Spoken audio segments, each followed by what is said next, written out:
Good evening, everyone, and welcome to the Mary Minor Cook Athenaeum. Yes, please. Thank you so much for all being here tonight. I'm so excited to welcome you. My name is Maya Kirkhill, and I'm one of your Athenaeum Fellows for this year. There are three brief things I just want to remind you of for the Athenaeum. Number one, please make sure that you have your mask properly over your nose and mouth for the entire presentation. If you'd like to take a drink of water outside, we kindly ask that you just step outside of the Eggert Dining Hall to do so. Thank you. Secondly, there will be a portion at the end for questions and answers, a Q&A session at both of those mics at the end. So if anyone has questions during the presentation, please just take note of them and think of them as you go along. Lastly, and everyone can do this right now, I'll give a moment, please silence your cell phones. Yes, the wonderful little iPhone switch. And there is no video or audio recording in the Athenaeum, so please just keep those away during the presentation. Now, this is CMC's 75th milestone year. Woo, thank you. I was just kidding.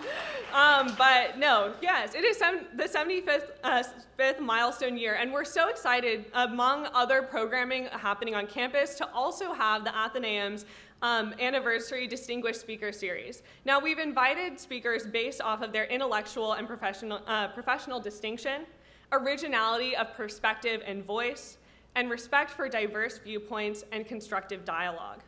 There are three enduring themes that shape the intellectual life of the college that are incorporated into this mission, which is civilization and commerce, unity and division, and science and policy. Tonight, we are honored to host a 75th anniversary distinguished speaker who will focus on unity and division. Professor Martha Minow, growing up during the 1960s and inspired by the movements that came out of that time, dedicated her early career to fighting injustice, such as in the 1970s desegregation battles. But her lengthy career has done much more as an American legal scholar, specializing in human rights advocacy, the law's treatment of racial and religious minorities, as well as women, children, and persons with disabilities. She was named the 300th University Professor at Harvard and served as the Dean of Harvard Law School. Her recent writing of a dozen profound novels and over 100 articles, by the way, very prolific, we all look up to that, is focused on when should the law forgive? And how should forgiveness be incorporated into the American justice system? She challenges and debates alternative tools of justice, exploring things such as restorative justice rather than just punishment. A former student said of Professor Minow that when I was at Harvard Law School, I had a teacher who changed my life. He went on to become the president who had granted the most commutations in US history, President Barack Obama, focusing on this issue that Professor Minow discusses, which is when should we forgive, when should we commute sentences, and can this be done equitably? And this is the focus of one of those three values we mentioned, unity and division, that has shaped academic conversations at CMC and at the colleges broadly since their founding. Responsible leadership today must address how we as a nation and a global community can achieve this unity and forgiveness without undermining the value of our diversity as a community and the debates that we have. So we are honored tonight to have a guest who is an authority on this issue, and please join me in welcoming Professor Minow.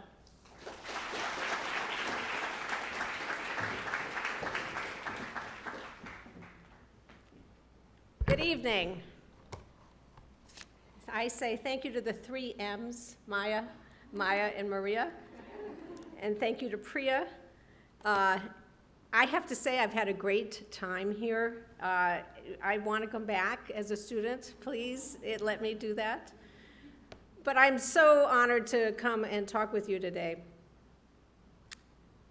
They came from 14 divided cities across Europe, the Middle East, and Africa. They gathered to exchange insights and provide mutual support every year since 2008. Folks at the University of Massachusetts in Boston had convened teams from divided cities, cities located in conflict regions subject to warring factions. Each group includes advocates, educators, governmental and nonprofit leaders, students, business people from competing sides of civil, ethnic, and religious conflicts in their communities. Some have disagreed even about what nation governs them. One group came from Northern Ireland and said it was best to call their home Stroke City because the nationalists favored the name Derry and the unionists used the name Londonderry, and the outsiders call the place Derry/Stroke, Londonderry. As a facilitator, I noticed that the participants at first questioned, what could someone from Lebanon possibly have in common with someone from Cyprus or Iraq or Kosovo or Nigeria?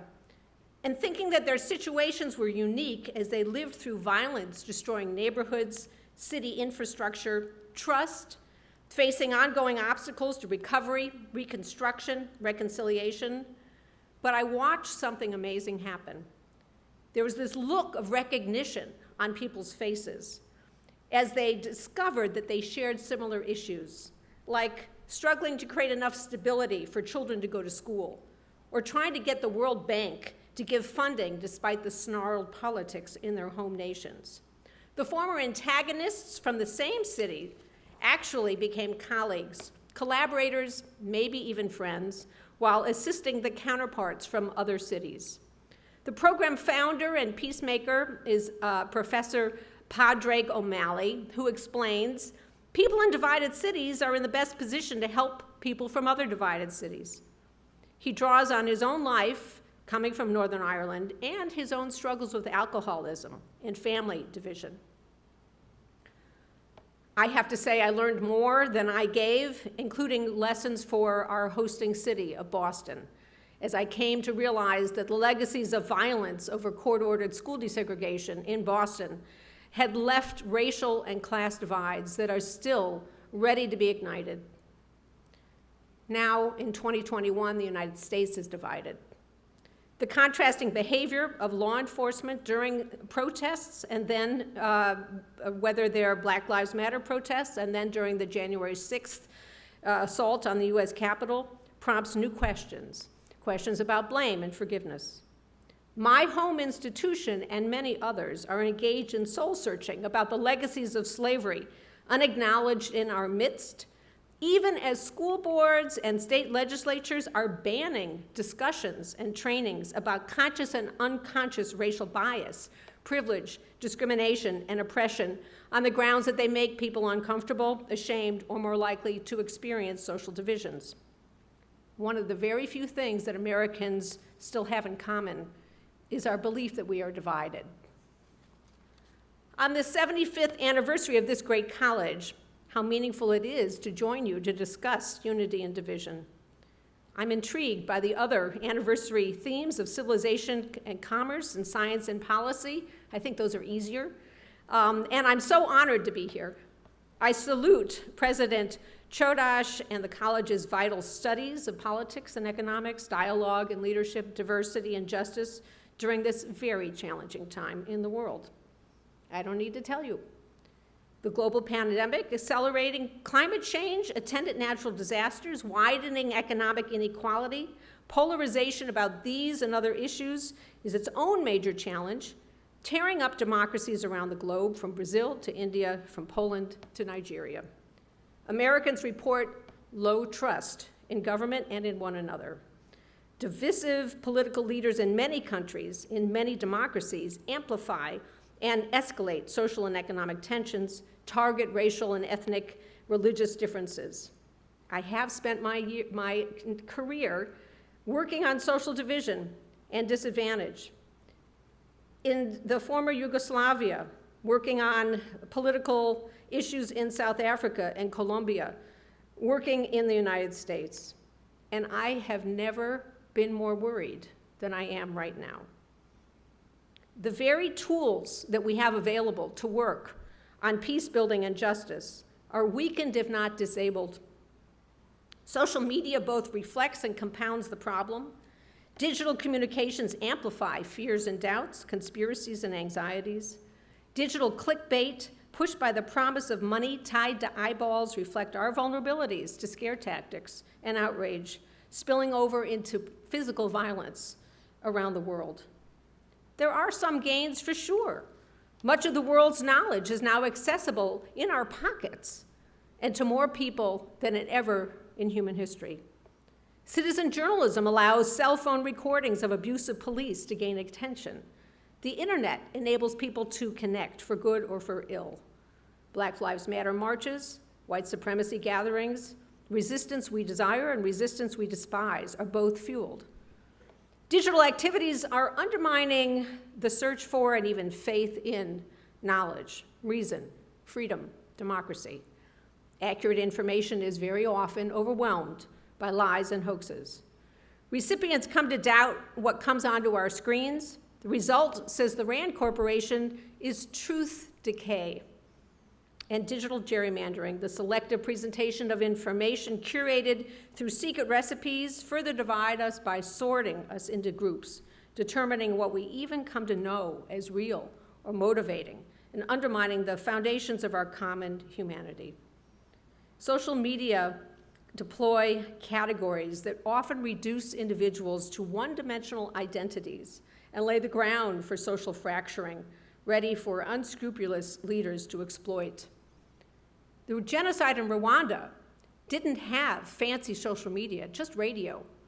And with the use of radio, family members took up machetes and killed each other.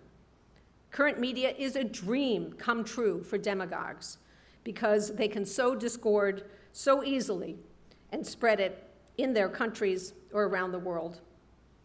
Musician Wynton Marsalis memorably said, "There are forces all around you who wish to exploit division, rob you of freedom, and tell you what to think. But young folks can rekindle the weary spirit of a slumbering nation." I do believe that. And when I'm asked what gives me hope, it is the young people that I know. I also know that group identities are themselves sources of great meaning, whether based on race, religion, ethnicity, nationality, gender, political point of view. Other traits also can be sources of meaning, touchstones for past and present experiences, and bases for organizing to right wrongs, old and new. To be human is to tell stories, and stories allow us to collaborate with people we have never met. But to be human is also to have hurts. And comedian Lily Tomlin once said, "God created language to meet the deep human need to complain." A wellspring of justice is the sense of grievance. Having been wronged is at the core of the pursuit of justice. Grievances are vital clues to injustice and motivators to pursue remedies. But personally, harboring bitterness triggers pain and vengeance. Mounting resentments can produce an oppression Olympics, contests over who's more oppressed or suffers more. Hardening our divisions, we each believe we are right. We're on the right side. Those on the other side are wrong, and we resent them for it. Nelson Mandela, who waged a lifelong struggle against apartheid and oversaw its peaceful end after years and years in prison, he knew better. He said, "Resentment is like drinking a poison and then hoping it will kill your enemies." Resentment can weaken our immune system, increase stress and the risk of heart disease, stroke, cancer, addiction, depression, and aggression. Medical advice in recent years actually has converged with the teachings of diverse religious and philosophic traditions through the ages by urging forgiveness, letting go of resentments, even when well justified. Pop music, novels address when and whether individuals should forgive. When a high government official or a celebrity is caught in a scandal, journalists, philosophers, families, and friends discuss when such a figure should be forgiven and by whom. Expressing a generosity of spirit, reconnection, and constructive focus on the future. Forgiveness is a superpower that any of us have. It's a non-depleting resource. It offers physical, psychological, and practical relief for both wrongdoers and for victims of wrongdoing. And believe it or not, it's not just for people. Animals reconcile after conflict and strengthen their social bonds through acts of consolation and attentiveness. Acts of reconciliation, particularly among primates include grooming, stroking, sexual contact, and they reduce tension and strengthen communities and peace. Maybe biological evolution develops forgiveness as a survival tool. At the same time, forgiveness has real limits. Mass murder, rape, abduction of children, genocide, some acts simply go too far. And forgiveness has to be chosen. Pressure on a victim to forgive looks like a new kind of victimization, denying the victim her own choice. Pressure to forgive may in particular reflect old hierarchies, ongoing hierarchies of race and gender. Anger of people of color and women has been suppressed by political and social traditions around the world. And some individuals have very good reasons to not feel forgiving, and I really know about that because I drive in Boston. The rancor and division in this country makes me wonder. Is forgiveness, letting go of resentment, something that groups can do, not just interpersonal relationships? Can a government forgive on behalf of its citizens? Should prosecutors or judges forego warranted legal consequences of wrongdoing? Or does any of this jeopardize the rules, deterrence, commitment to treat like cases alike? I will draw on my research about forgiveness in the law, criminal law, treatment of debt, pardon power, before returning to the broader issues of social conflict and polarization. I have been struck by the contrast in the legal treatment of child soldiers around the globe with the treatment of youth offenders in the United States. In both settings, people who are not legally adults become involved in violence, sometimes killing or raping others, but it is the adults who have orchestrated the conflict, the drug trade. International human rights law condemns and punishes adults who involve children in armed conflict. The International Criminal Court, established by 122 nations, convicted Thomas Lubanga, a warlord in the Congo, for enlisting, recruiting, and using child soldiers. But international human rights law treats those who become children, who become soldiers, quite different. Most nations in the world have promised to ensure that people under the age of 15 do not take part in any hostility. And for those youth who are drawn into armed conflicts, most nations do not seek punishment. Many offer a fresh start with educational and job opportunities and counseling. Contrast the United States treatment of juvenile offenders, people charged with breaking the law. We are punitive. We severely punish minors, often sending them to adult courts and prisons. Like child soldiers, children, though, are drawn into violent activity in the United States when there are few options, when they are threatened, when they are induced by adults' money or ideology. The rhetoric of innocence is resonant in the context of child soldiers. You don't hear it very much talking about young people involved in criminal activity in this country. Ironically, to be viewed as innocent actually puts forgiveness beyond the pale. Forgiveness is only for those who have committed a wrong, and minors could be viewed as lacking sufficient capacity to be held responsible, although many do come to feel guilt for the violence they commit. To be frank, while international authorities view child soldiers as innocent or passive victims, individual nations where child soldiers live are struggling right now about what to do, especially when their families and communities reject them when the conflict is over.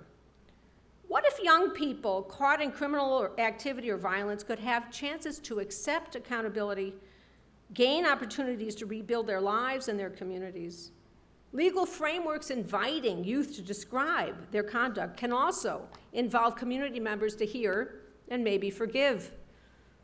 Restorative justice is a name for this kind of activity, and efforts of restorative justice call for both accountability and help rather than punishment.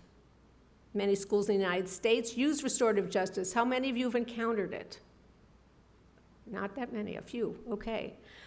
Many are using it around the country to resolve and even prevent conflicts, to curb delinquency, to disrupt the school-to-prison pipeline.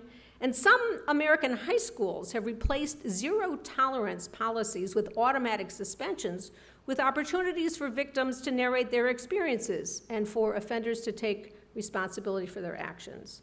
As they describe their experiences and their feelings about a theft or about hateful graffiti or about a physical or a verbal assault, victims and offenders often express strong emotions, and other members of the school community take their turn, describing the impact of the offense on them. The leader, who's often a student, de-escalates the conflicts, facilitates conversation about what the offender could do to make a difference and help the victim, and together they come up with an agreement about how to move forward, how the wrongdoer can repair the injury, what all can do to avoid future conflicts. One story that I've written about involved a young woman named Mercedes M. She was enrolled in a public high school not far from here after she was suspended due to too many fights at her prior school. And as two classmates at her new school called her a liar and a thief and the B word, the altercation came to the attention of a facilitator who talked with Mercedes and earned enough trust to learn Mercedes' story. She had, in fact, stolen the shoes belonging to one of the girls. But the facilitator also learned that Mercedes and the two other students had known each other for years and had many prior disagreements. They didn't seem to know any other way to communicate. So the three young women agreed to attend a circle, a confidential conversation facilitated by the trained leader, and there they started off by expressing a lot of anger, all three of them. And then, suddenly, Mercedes apologized. She said she'd stolen the shoes to sell them to help her mother pay for a drug test. Because if her mother could prove to the court that she was clean, she might be able to get Mercedes' younger siblings returned to her from protective state custody. When the other girls saw Mercedes crying, they empathized and gave her a hug, but they wanted a restart. They wanted an assurance that going forward, they could find a way to trust her. They worked on it. Mercedes said that later, without this process, she probably would have been suspended.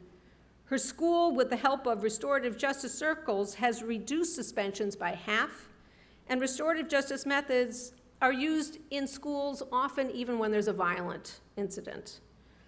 With comprehensive approaches that equip students and staff and faculty with knowledge about how to manage emotions and involving other members in the community to find resources and opportunities. Some programs specifically attend to the trauma that's experienced by those who have committed harms, as well as trauma for those who have been injured. And bridging school discipline and juvenile justice matters is now the go-to tool for prosecutors in the District of Columbia and in the teen court in Los Angeles. Restorative justice efforts are beginning to take hold in the United States for adults. One motive is to try to tackle mass incarceration. Our nation leads all other nations in the history of the planet in the percentage of the population that is locked up. 2 million people currently, a 500% increase over the past 40 years. Restorative justice responses to crime build on mounting evidence that mass incarceration actually has little or no effect on crime, and also emerging research showing that positive social engagement, stimulating environments, actually bring about positive changes to individuals' neural circuits that affect empathy and emotion regulation. Restorative approaches can actually offer complete alternatives to prosecution, conviction, and punishment, or they can work alongside them. An example of the alongside avenue, after a man named Matthew Lee killed a beloved philosophy professor named Young-Kun Kim, Lee met with the victim's son and others as each one recounted how they had experienced the death of the professor. Matthew explained it was a mugging gone wrong. He had tried to grab cash from the professor, who had just made a withdrawal from an automatic bank machine, and he pushed Professor Kim, who fell, hit his head, and later died. The prosecutor charged the defendant Lee with felony murder, which is a death caused in the midst of a felony, carried 15 to 25 years of a prison term. Lee explained he had never committed a crime before. He was behind on rent. He had no money. The victim's son, in turn, talked of his sadness that his daughter would never get the chance to meet the professor, and that the professor wanted to write a book called Small Happiness, which he would never write. Meantime, the offender's sister discussed missing her brother since his arrest and incarceration. Lee, the offender, apologized. He thanked those who came and said, to have to bring everyone together right now and see everyone cry and shed tears, it's going to stick with me for the rest of the days of my life. The victim's son explained that his family had chosen to come voluntarily to this restorative circle and said, I think having made that decision, having this opportunity to talk to you and to hear your story, it will probably make me heal more than anything else. The hurt may never go away, but who knows? The hate I can control. Learning about this whole experience, Manhattan District Attorney Cy Vance reduced the plea offered by the prosecutor to manslaughter instead of felony murder, and that carried a sentence of a 10-year prison instead of the 25. This story aligns with what's called positive criminology, seeking to address the sources and effects of crime, strengthening social bonds, stress management, helping to prevent future conflicts, helping healing. In very different contexts, community organizations for poor people, for women, a great leader in that area, a woman named Dolores Huerto, she once said, when you have a conflict, that means there are truths to be had on each side of the conflict. Restorative justice is one strategy for recognizing and building on truths from all sides. It has roots in traditional and indigenous practices in several parts of the world, strong support from the United Nations and international bodies, and at its best, restorative justice directs individuals and communities to attend to deeper causes, to strengthen people's capacities, and to resolve disagreements peacefully. It does mean letting go of adversarial assignment of blame to individuals by creating opportunities to explore multiple causes and multiple routes to prevention and repair. The legal treatment of debt. What is she talking about? I am changing the subject, but I am not. It may seem like a really different subject, but it gives rise to another form of legal forgiveness, using practical, future-oriented actions. American law provides for bankruptcy in the United States Constitution, which empowers Congress to specify a process for relieving from debts individuals and businesses. The requirements are details. They've shifted over time. They may include financial counseling or selling off assets to repay creditors or restructuring a payment schedule. The debtor most likely will face poor risk rating and reduced access to future credit for some years following bankruptcy. But debts are forgiven, and the debtor is given a fresh start. That phrase, fresh start, I wonder why we don't have that in criminal law in this country. Even for people who have served a sentence, in many parts of the country, they face what are called collateral consequences of crime.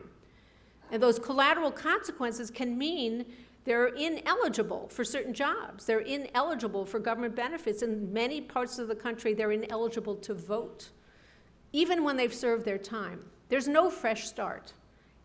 I think we could learn a lot by this kind of comparison. Like spiritual forgiveness, bankruptcy offers the chance to start anew. And in 1789, before becoming the third president of the nation, Thomas Jefferson argued to his friend James Madison.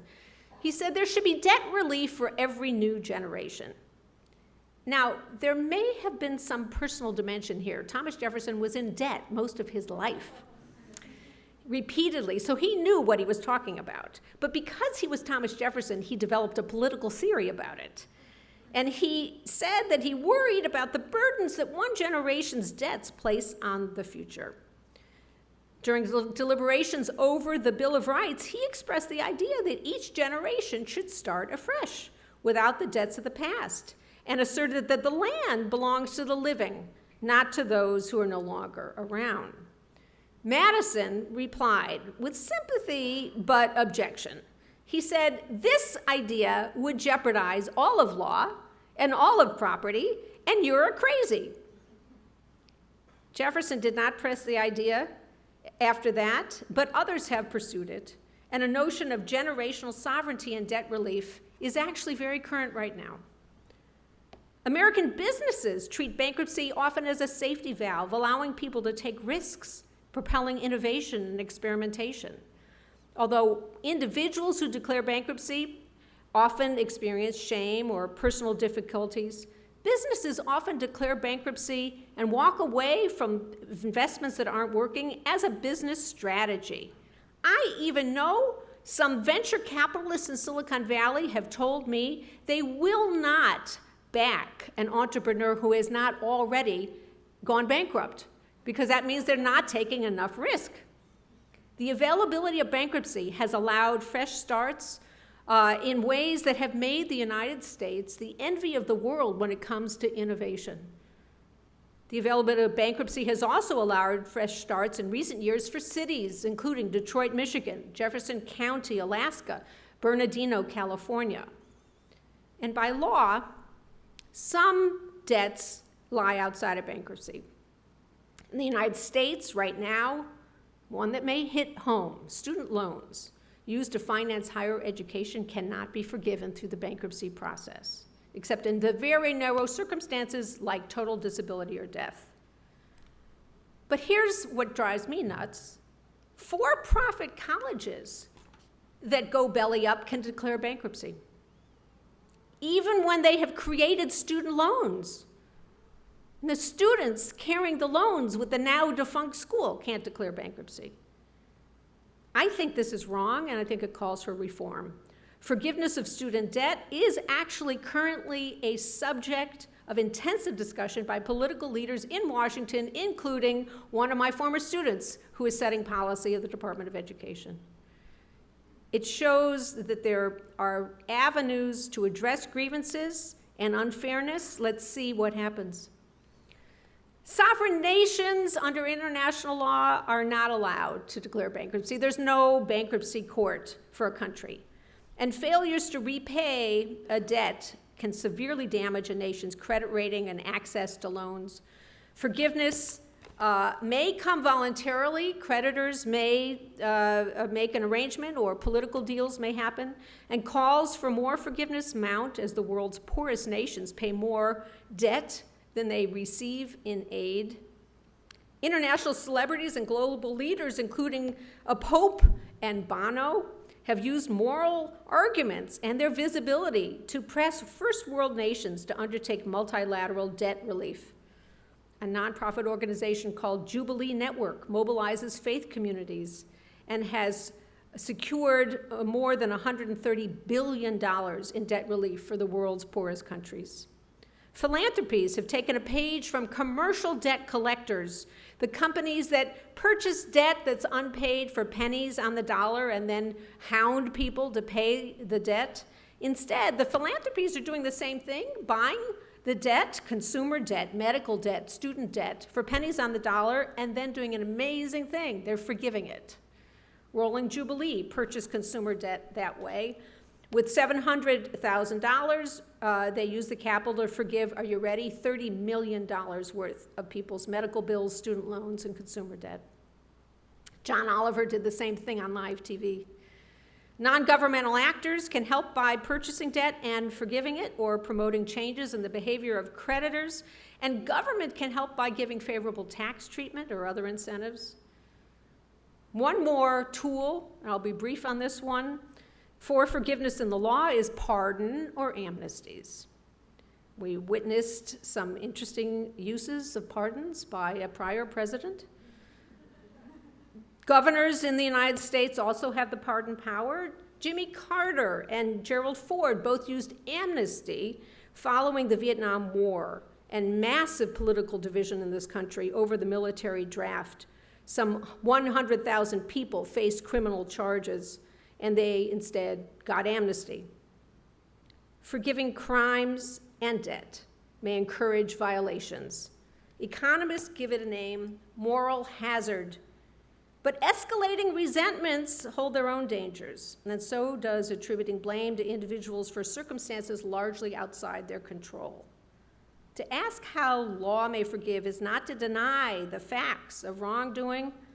Rather, it is to widen the lens, to glimpse larger patterns, and to work for new choices that can be enabled by wiping the slate clean. A wonderful phrase comes from British pubs where people would have a tab keeping track of how many beers they'd ordered, and periodically the bartender will wipe the slate clean, meaning you don't have to pay it. A most influential and creative example of Amnesty may point the way to deal with our current national divisions. 25 years ago, South Africa launched its Truth and Reconciliation Commission, known as the TRC. Over the 3 years of its operation, the TRC invited victims both of the apartheid regime and of those challenging it to tell their stories. The TRC also invited perpetrators to apply for amnesty, conditioned on showing that their actions were limited to and proportional to political motivations and telling the truth. Ultimately, it granted 849 applications for amnesty out of over 7,000 that were filed, and victims offered testimony becoming part of the public record, digital archives, educational programs, daily radio shows. The designers hoped that the TRC would prevent cycles of revenge by giving public acknowledgement to past wrongs and investigating violations of human dignity, both by the government and by those who fought against it. Archbishop Desmond Tutu reflected on his work as the chair and observed, "Forgiveness means abandoning your right to pay back that perpetrator in his own coin, but it is a loss that liberates the victim." Because it has inspired much experimentation and discussion, this particular example deserves more detailed discussion. Some have glorified the TRC as successful legal forgiveness, but others have attacked it.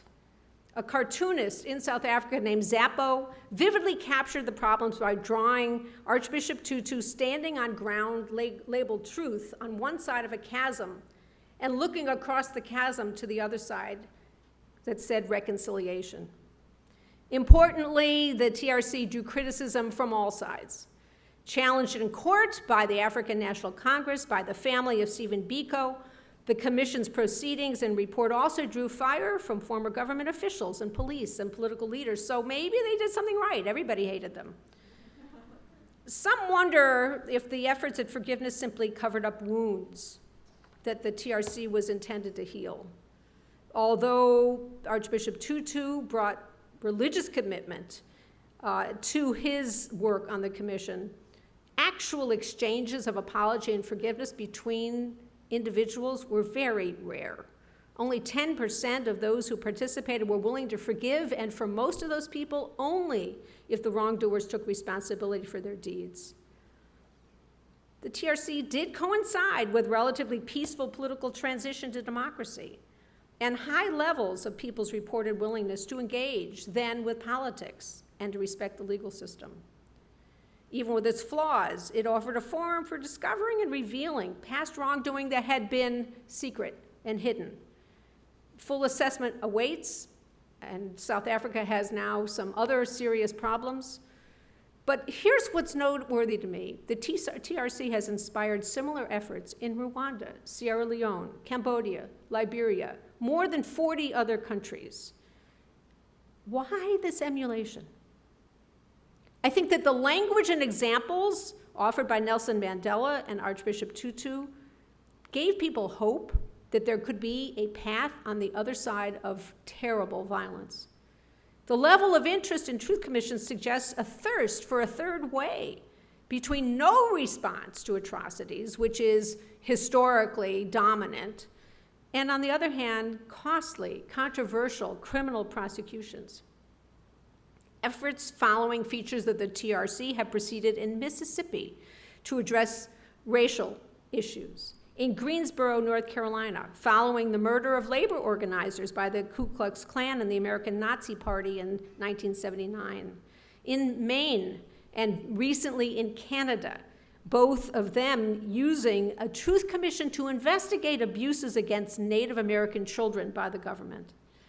When I have talked with truth talked about truth commissions in this country, I am stunned by how often people come up to me and say, could we start a truth commission for my school? Could we start one for my community? We need a place where people can talk about how they've been hurt and then find a way, a path through our divisions. So it's made me wonder, is there some lesson for our time here now? Is there some collective process for fresh starts, if not forgiveness, for hearing one another? And I wonder how we can talk about forgiveness and hearing when we don't even know who's supposed to be doing the forgiving or what is to be forgiven, when we don't even know who's we. Does forgiveness require suppressing all differences and grievances in the name of peace, nationalism, or unity? Injustice is compounded when only some people are expected to let go of their grievances and others are not. The fact is, there is plenty of hurt and harm in so many quarters. What deeply worries me is how many societies have erupted into lethal, decades, if not longer, years of violence, intergenerational conflicts over grievances, resentments, and divisions that are hardened by unscrupulous leaders manipulating communications. The global pandemic has not led to massive shifts towards more generosity or commonality. You think it would. Maybe it's because of digital gerrymandering and algorithms that sort us into different demographic and interest groups. Maybe there's so much distrust we can't find a way through. The Secretary General of the United Nations recently warned that incendiary rhetoric moves hatred to the mainstream and cuts away the pillars of our common humanity. Our common humanity. That phrase itself may sound quaint or outmoded. And yet, even in this age of resentment and division, it is one of the things that we have in common. The great projects that have set humanity on fire are the projects of the emancipation of individuals from entrenched social division and hierarchy. So says my colleague, Brazilian social theorist Roberto Unger. Acknowledging features of our shared life. That is a superpower each of us have. That is what the Protestant and Catholic individuals from Londonderry did in coming to Boston to work with groups from other divided cities. Each of the team members had been adversaries, but they found they shared their local dilemma. They also shared challenges and made new friends across the diverse and divided cities. A very gutsy American journalist named Dorothy Thompson, who was the first foreign reporter expelled from Nazi Germany, she said, peace is not the absence of conflict, but the presence of creative alternatives for responding to conflict. The examples of restorative justice, bankruptcy, truth commissions, none of them are the solution for our problems, but they are examples of creative shifts. From a focus on past harms to a focus on future action. From a focus on narrow blame to broader explanations. From yes or no answers to asking what is possible and who can help. From conflict to shared invention of paths forward. Is it possible to see, as Archbishop Tutu does, our unity and our division, our differences revealing our need for one another?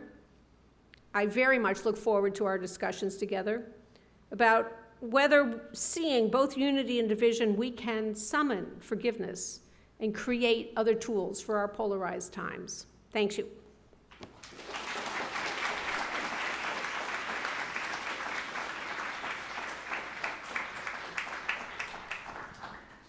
Thank you so much, Professor Minow, for your wonderful and inspiring presentation. Before we begin the Q&A session, I would also just like to recognize our appreciation for you being here and sharing your time and your scholarship. On behalf of our 75th Anniversary Committee, I would also like to present you with a small token of appreciation with the CMC 75th Anniversary coin. Oh, Thank you so so nice. much for attending with us Thank today you. and being here. We really appreciate it. Thank you. Thank you. And with that, the Q&A session is open. So as you can see, there's a microphone on the left and right sides of the room, and you are more than welcome to line up with your question. Please maintain social distancing. And if you do have a question for one of us Ath Fellows, you can go ahead and let us know, and we'll be right over.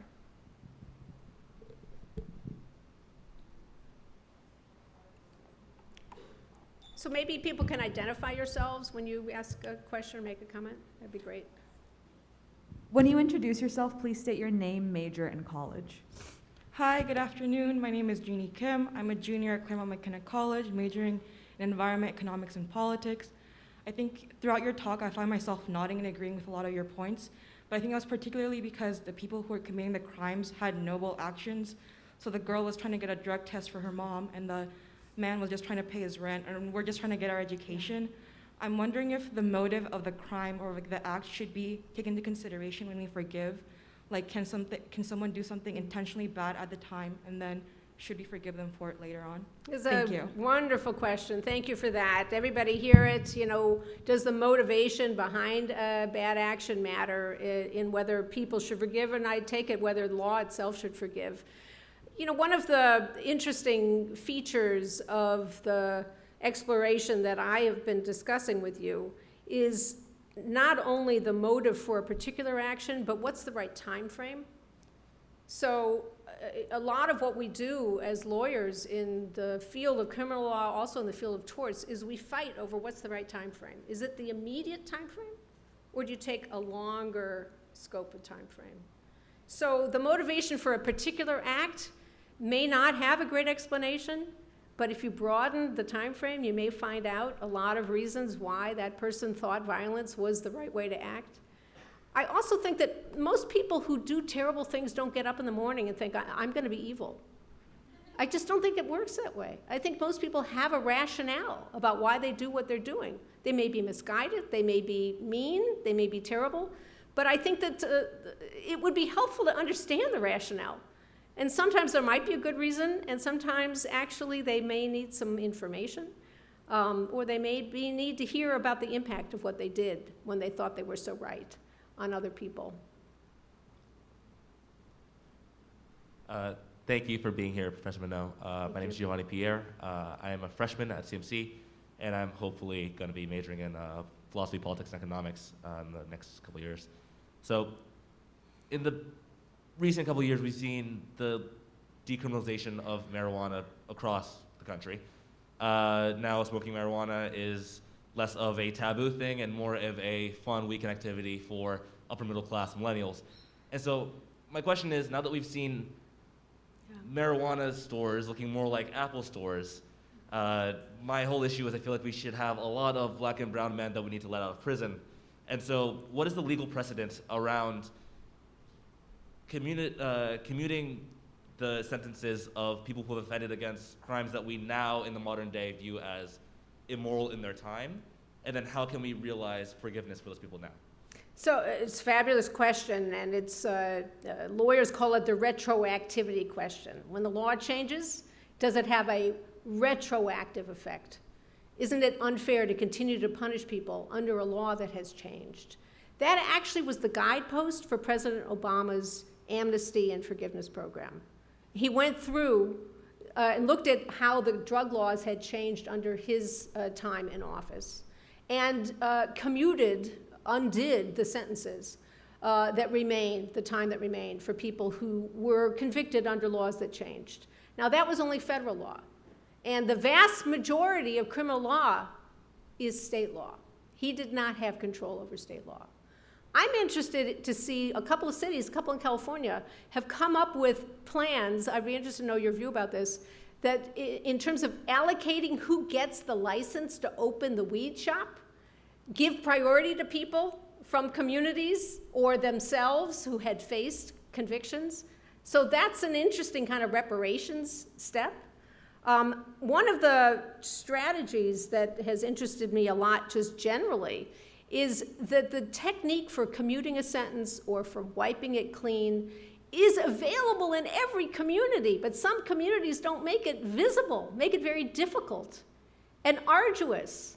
And there are a few governors and a few mayors who have made it their project to facilitate it, to make it as easy as going to Amazon to be able to apply to expunge your record. Why shouldn't that be the case? So I think there's so much that could be done. You have to have a will. You have to have people say this should happen. The decriminalization of marijuana didn't happen just because people woke up one day and said this should happen. This was a concerted effort. It took a lot of money. Billionaire George Soros decided this was a priority. He funded reform initiatives all over the country. People said he was crazy. A lot of social movements, groups got together and organized around this. Same thing about trying to equalize the punishments for crack cocaine versus other kinds of cocaine, you know, what's done uptown versus what's done downtown. It takes movement, it takes struggle, but I think it can make a difference. Thank you. Sure. Hi, my name is Fiorine Wibawa. I'm a junior at CMC studying Gov and IR.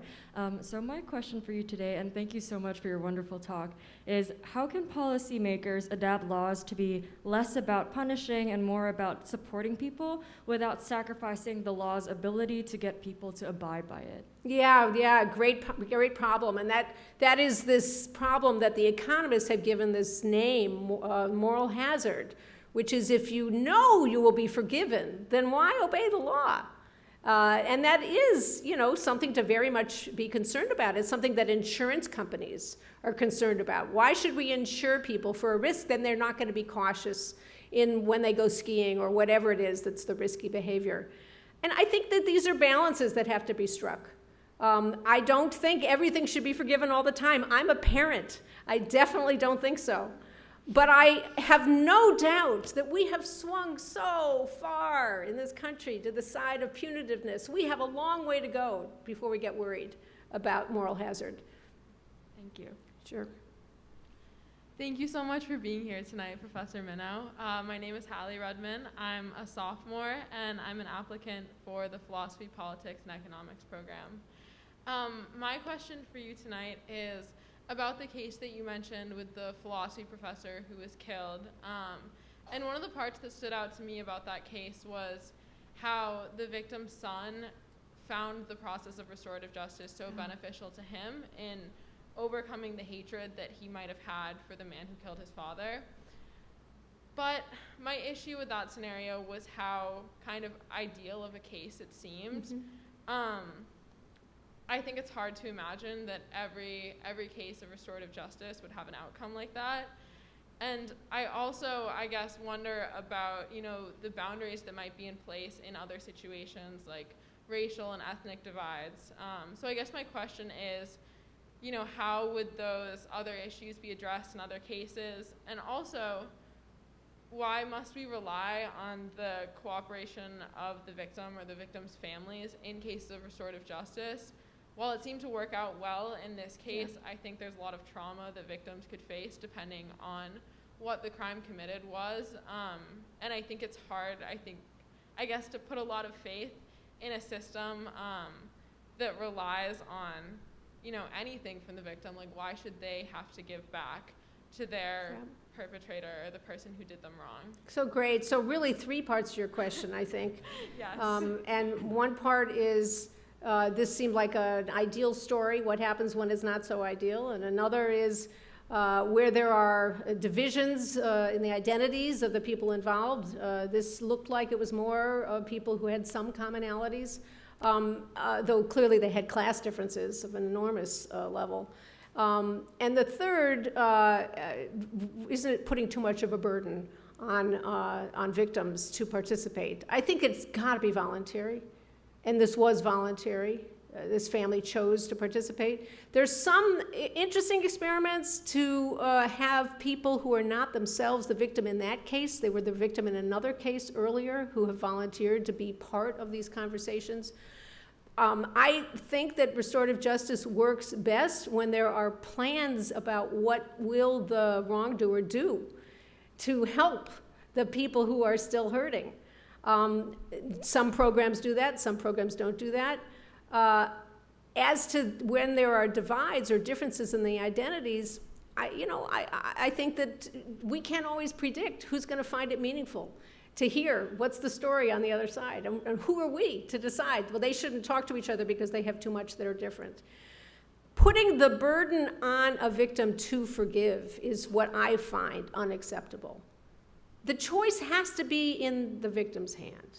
If they don't want to forgive, that is their prerogative, that is their right. But I think that actually letting go of the resentment can be very liberating. And I've read now many accounts by people who said, I never thought I would forgive.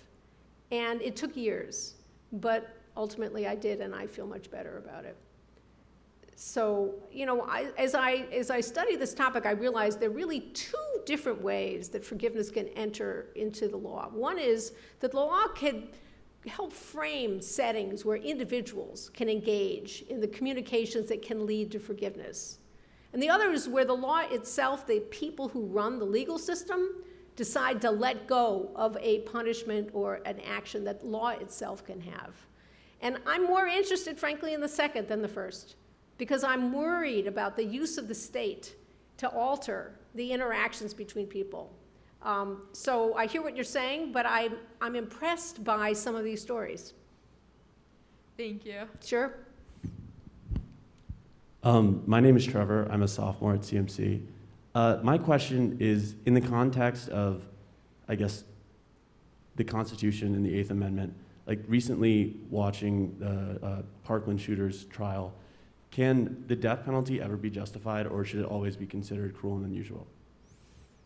Yeah, so I had the great good fortune to work for Justice Thurgood Marshall, who departed in the traditions of the Supreme Court on one area and only one area, which was the death penalty.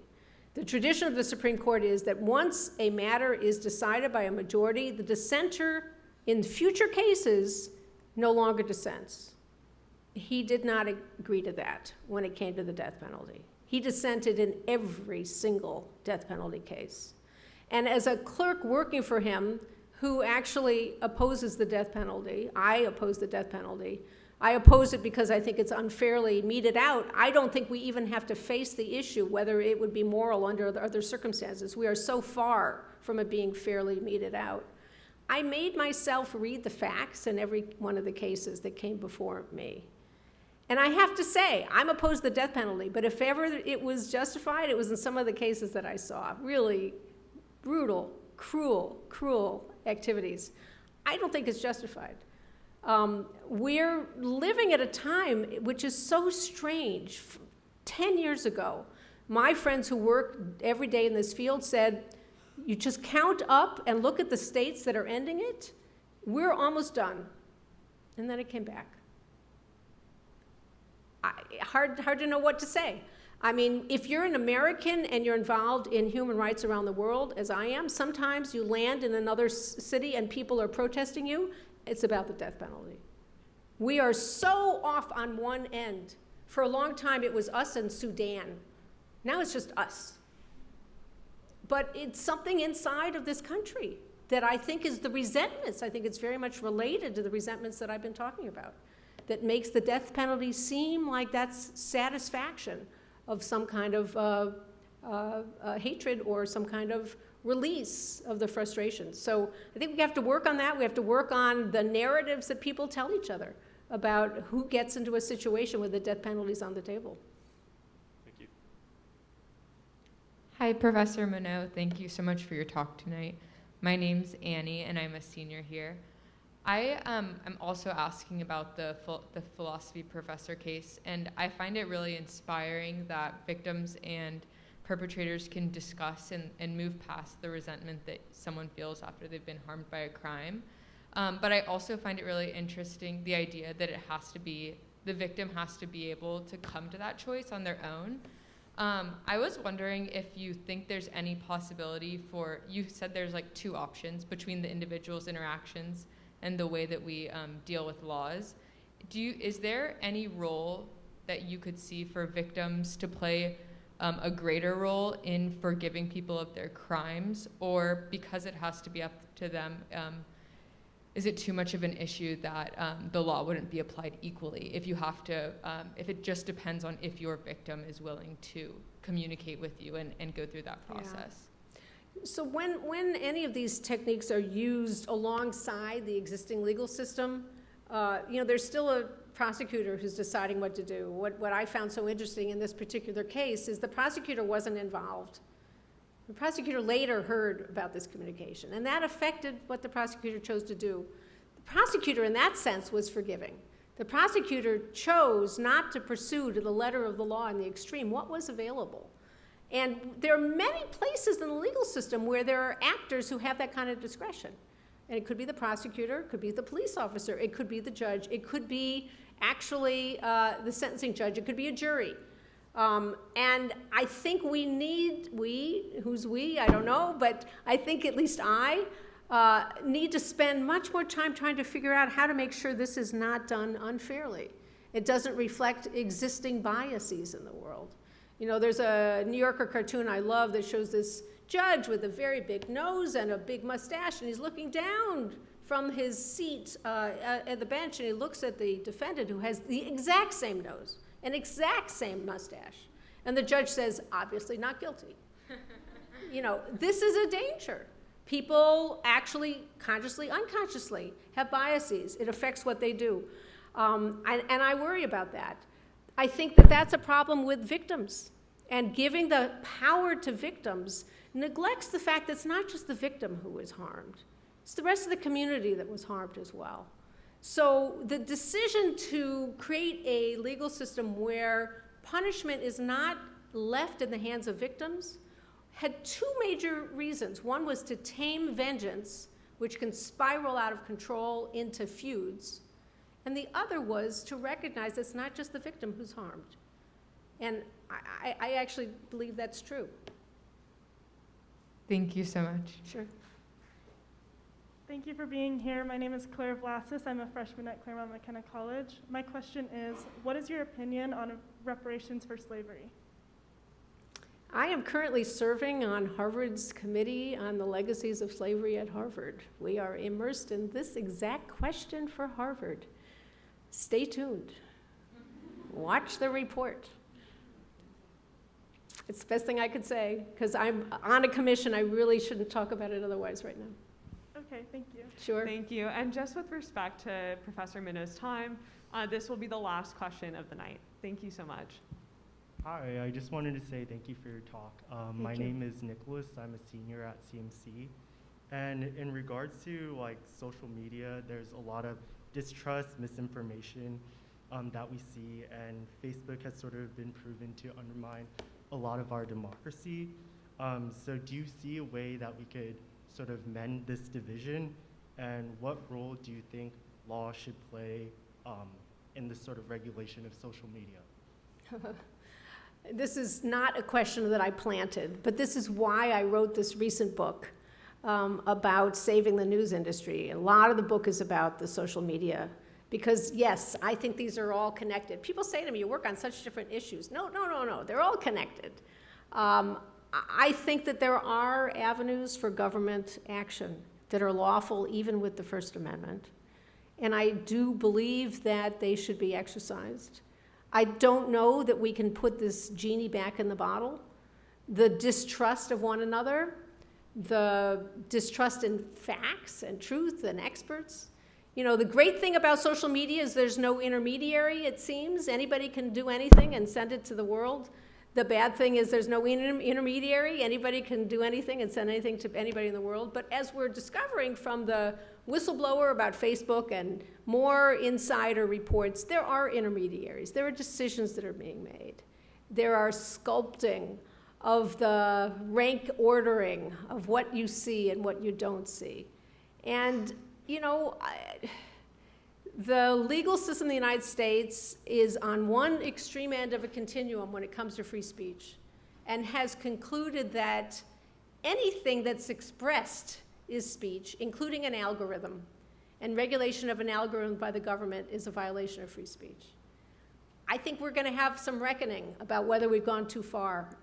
No other country in the world has the position that we do. One thing that is for sure, the United States is not the only country regulating social media. The European Union, the UK, Australia, many other countries are. I am worried, though, when I look at autocratic governments, how they are suppressing social media and using it to advance the agenda of the strong man in power. So the US has something right about trying to recognize the prerogatives of the social media companies, their own free speech rights. But on the plane here, I was reading interviews with some of the leading First Amendment lawyers in the country who are all asked your question. And to a person, they say, I don't know. This is hard. We're struggling with it. So this is going to be, I think, front burner for at least this country's discussions for some time to come. If we don't figure something out, it's going to actually be done by other countries because these are global companies and it's cheaper to comply with a regime in one place rather than come up with different rules for different places. So watch this space. Thank you. Sure. And on that tremendous note, please join me in thanking Professor Minow for celebrating